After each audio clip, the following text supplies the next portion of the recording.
Hi guys, this is Bill from Spencer1984.com with the final update to the Tekkonkinkreet Mitsubishi. Well, normally my final video for a build would be a slideshow of the finished model. I'm doing a little bit different this time, both to talk about what I did for the final and also a couple of other things that are going on with it. So first up, the reason why this is running a bit late. I had originally planned on this update coming a couple weeks ago. In fact, I had wanted to have this finished before I had the Cobra Mercury finished, but I was just about out of paint and had to order some more, and unfortunately, because things are running so slow right now, it took a lot longer to get the paint to me than it normally would. It went from New Hampshire to New York by way of the Carolinas, spent a week in Massachusetts. So it had a kind of a tour of the East Coast before it got to me. But it finally did, and this is what I went with, Model Master's Chrysler Yellow PY3. And I went with it because I've generally had pretty good luck with the Model Master paints, and I wanted something that wasn't just a pure bright yellow, and I think that this is exactly it. It's got just a little tiny bit of orange in it, just enough to make it interesting. It's not a bumblebee yellow, so that worked out. I've not had very good luck with yellow paint jobs in the past, and this wasn't exactly an exception, but it was kind of a best case scenario for me. So, taking a look at it.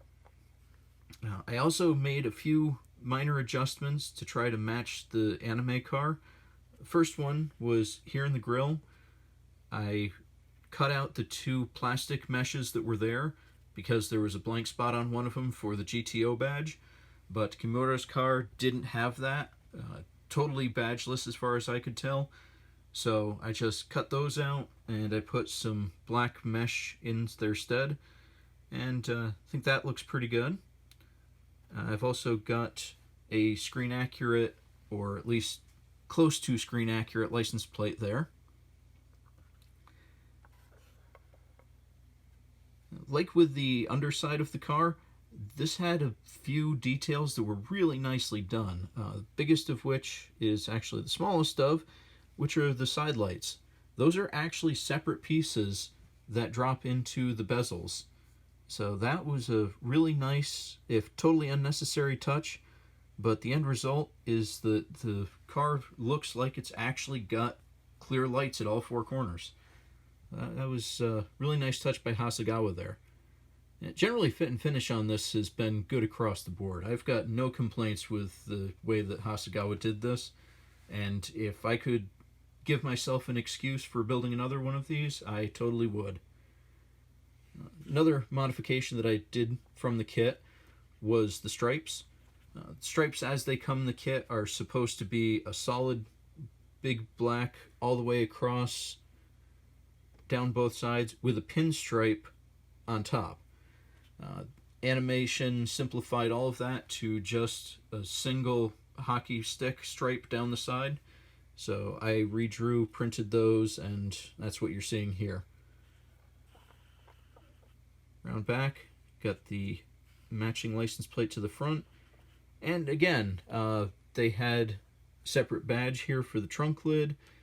The taillights were separate inserts. The chrome was not. The chrome pieces were part of the rear fascia, which the rear fascia was a separate piece. That made that really nice for painting the black.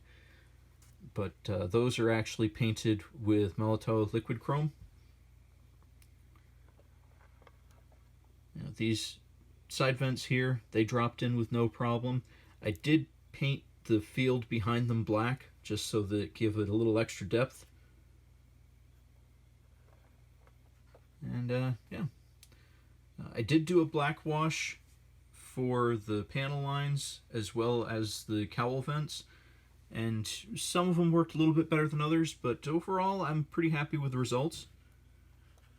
One thing that I wasn't happy with was I had a little bit of an issue with getting my rocker covered on this side, and so I didn't notice until I had it all together, and at that point I couldn't exactly take it apart to repaint it, so what I did was I made myself a mask and then just shot it with the wheel, the windshield, and all this stuff covered over. And for the most part it worked, except for where I thought I had the front wheel covered, I didn't. So this front wheel was completely painted yellow. Just totally screwed that up and had to disassemble that corner of the car and repaint it. The tire is now inside out from where it was. The inside of it has the yellow overspray on it.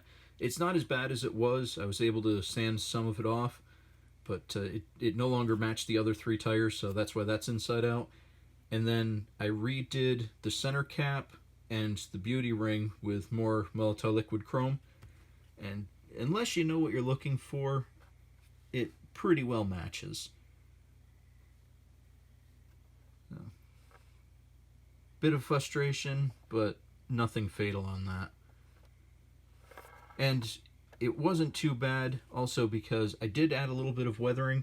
I did some mud splashes behind the wheels and a little bit of dust and dirt on it, just to kind of match what I had done on the chassis. Make it look like a used, if well-maintained car. But, yeah. So, that's it for the Tekkonkinkreet Mitsubishi. Like I said, Hasegawa did an awesome job on this. If you are at any way, shape, or form considering this kit, absolutely go for it. It basically just fell together, other than some self-inflicted issues, which I certainly can't fault them for. There you go. So, I will be starting a new project next weekend.